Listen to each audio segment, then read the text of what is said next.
Thanks so much for sticking with us here on Evening Plus. I'm joined now by Clarissa Novak, Victim Services Coordinator with Grand Rapids Police Department. Clarissa, thanks so much for being here and joining us tonight. We have you here on Evening Plus because there's a couple of events happening over the next couple of weeks aimed at sort of providing resources for victims in our community of all sorts of different crimes.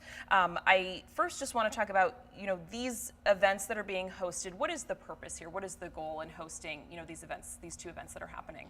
Yeah, so the events that we're hosting, it's a series on healing and victims' rights, and we're doing it in observation of National Crime Victims' Rights Week, which is supposed to bring awareness of victimization and also the resources and supports available for folks who experience that.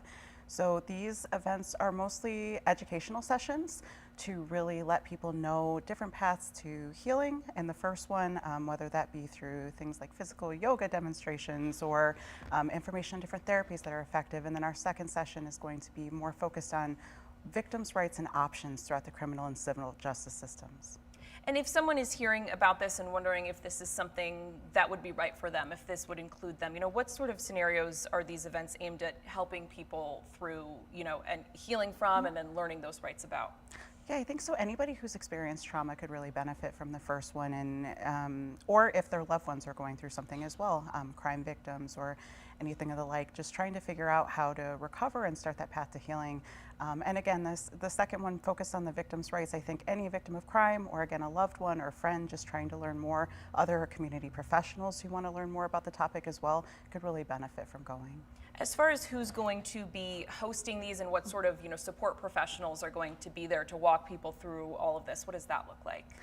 Yeah, so we have our GRPD Victim Services is hosting. We have some clinicians that practice EMDR, eye movement desensitization and reprocessing.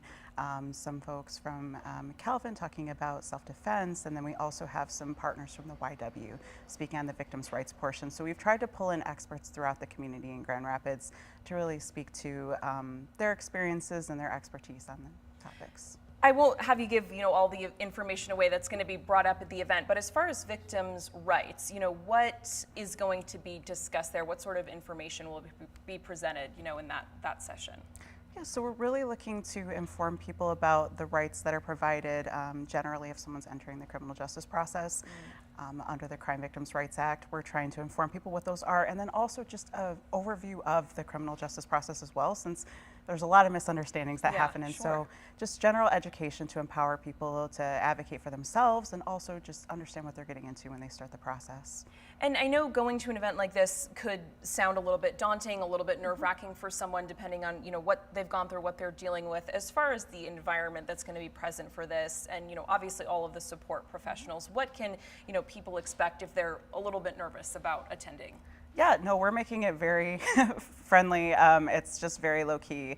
We're going to have food there, some snacks, drinks at the time it is. People can, participate as much as they want, sit in the back, whatever makes them feel comfortable. But really, it's just information. We're not expecting anything from people. It's a way for them to come and feel informed. I know it can be intimidating coming to the GRPD for the second session, but it's social workers, community mental health professionals, advocates, really just trying to create space for learning. So it's really informal. And obviously this is what you do every day, is to support victims in our community. If people aren't able to make it to these events, can you talk just a little bit about what other resources are available all the time, if people are in need?